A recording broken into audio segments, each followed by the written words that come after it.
തിരുവനന്തപുരം വെഞ്ഞാറമൂട് കൂട്ടക്കൊലക്കേസിലെ പ്രതി അഫാന്റെ പിതാവ് അബ്ദുൾ റഹീം ദമാമിൽ നിന്ന് നാട്ടിലെത്തി. സാമൂഹ്യ പ്രവർത്തകരുടെ ഇടപെടലിന് പിന്നാലെയാണ് പിതാവിന് നാട്ടിലേക്ക് എത്താനുള്ള വഴിയൊരുങ്ങിയത്. കൊലപാതക പരമ്പരയിൽ പ്രതി അഫാന്റെയും കുടുംബത്തിന്റെയും സാമ്പത്തിക ഇടപാടുകൾ കേന്ദ്രീകരിച്ച് പോലീസ് വിശദമായ അന്വേഷണം ആരംഭിച്ചിട്ടുണ്ട്. മാതാവ് ഷെമിയുടെ ആരോഗ്യനിലയിൽ പുരോഗതിയുണ്ടെങ്കിൽ ഇന്ന് മൊഴി രേഖപ്പെടുത്തിയേക്കും. ഉമേഷ് ബാലകൃഷ്ണൻ വിവരങ്ങളുമായി ശ്രീഗോകുലം മെഡിക്കൽ കോളേജിൽ നിന്ന് ചേരുന്നുണ്ട്. ഉമേഷ്, ഈ പിതാവ് നാട്ടിലേക്ക് എത്തിയിട്ടുണ്ട്. സാമ്പത്തിക ബാധ്യതകളുമായി ബന്ധപ്പെട്ടുള്ള അന്വേഷണം നടക്കുന്നതിനിടെ കുറച്ചുകൂടി വിവരങ്ങൾ ശേഖരിക്കാൻ അന്വേഷണ സംഘത്തിന് കഴിയും എന്ന പ്രതീക്ഷയുണ്ട്. ഈ കൊലപാതകത്തിൻ്റെ കാരണം എന്താണ്, കൊലപാതക പരമ്പരയുടെ കാരണം എന്താണ് എന്നത് സംബന്ധിച്ചുള്ള അവ്യക്തത ഇപ്പോഴും നിലനിൽക്കുന്നതിനിടെ ഏറ്റവും ഒടുവിലായി ഉണ്ടാവുന്ന പോലീസ് നീക്കങ്ങൾ എങ്ങനെയാണ് ഉമേഷ്?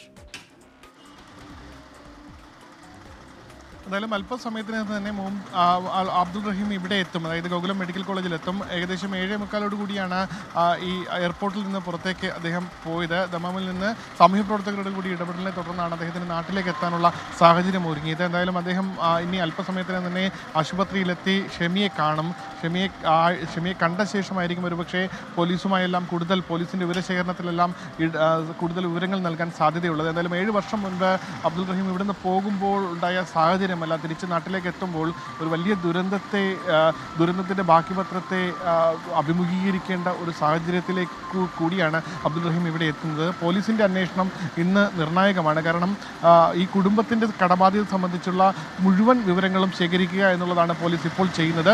അപ്പോഴും ഈ പ്രതിയിൽ നിന്ന് ലഭിക്കുന്ന അഫാനിൽ നിന്ന് ലഭിക്കുന്ന വിവരങ്ങൾ മാത്രമാണ് പോലീസിൻ്റെ പ്രാഥമികമായ ഇൻഫർമേഷൻ എന്ന നിലയിലുള്ളത്. ഇപ്പോഴും ഷെമിയുടെ മൊഴിയെടുക്കാൻ പോലീസിന് കഴിഞ്ഞിട്ടില്ല. ഇന്നലെയും ആറ്റിങ്ങൽ DYSP ഈ ആശുപത്രിയിലെത്തുകയും ഗോകുലം മെഡിക്കൽ കോളേജിൽ ഡോക്ടർമാരോട് സംസാരിക്കുകയും ചെയ്തു. പക്ഷേ ഷെമിയുടെ മുഖത്ത് ഗുരുതരമായ പരിക്കുണ്ട്, താടിയെല്ലിന് പരിക്കുണ്ട്.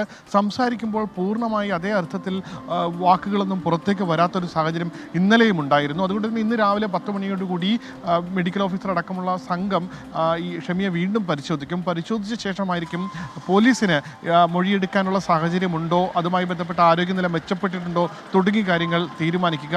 അത്തരത്തിൽ പോലീസിനെ ഡോക്ടർമാർ അറിയിക്കുന്ന പ്രകാരം മാത്രമായിരിക്കും പോലീസ് ഇവിടെ എത്തുകയും ചെയ്യുക. അതിനുശേഷമായിരിക്കും ഡോക്ടർമാർ ഈ ഷെമിയുടെ ആരോഗ്യനില മെച്ചപ്പെട്ടു എന്ന് ഉറപ്പാക്കിയ ശേഷം മാത്രമേ ഇന്ന് പോലീസിനെ അറിയിക്കാനും സാധ്യതയുള്ളൂ. എന്നാലും അതിനു മുമ്പ് തന്നെ അബ്ദുൾ റഹീം ഷെമിയെ കാണും. എന്തായാലും ഇതുവരെ ഷെമി അറിഞ്ഞിട്ടില്ല, ഈ ദുരന്തത്തിൻ്റെ ഒരു വ്യാപ്തിയൊന്നും ഷെമിയെ ഇതുവരെ അറിയിച്ചിട്ടില്ല. കാരണം അത് ഉൾക്കൊള്ളാനുള്ള ഇപ്പോഴും അത് ശാരീരികമായോ മാനസികമായോ ഷെമി തയ്യാറായിട്ടില്ല എന്നുള്ളതൊരു വസ്തുതയാണ്. എന്തായാലും ഒരു ദുരന്തത്തെ അഭിമുഖീകരിക്കാൻ ഷെമിക്കൊപ്പം കൈത്താങ്ങായി നിൽക്കാൻ അബ്ദുൾ റഹീം അല്പസമയത്തിന് തന്നെ ഗോകുലം മെഡിക്കൽ കോളേജിലെത്തും. ഉമേഷ് ബാലകൃഷ്ണൻ ശ്രീഗോകുലം മെഡിക്കൽ കോളേജിൽ നിന്ന് വിശദാംശങ്ങൾ പങ്കുവയ്ക്കുകയായിരുന്നു.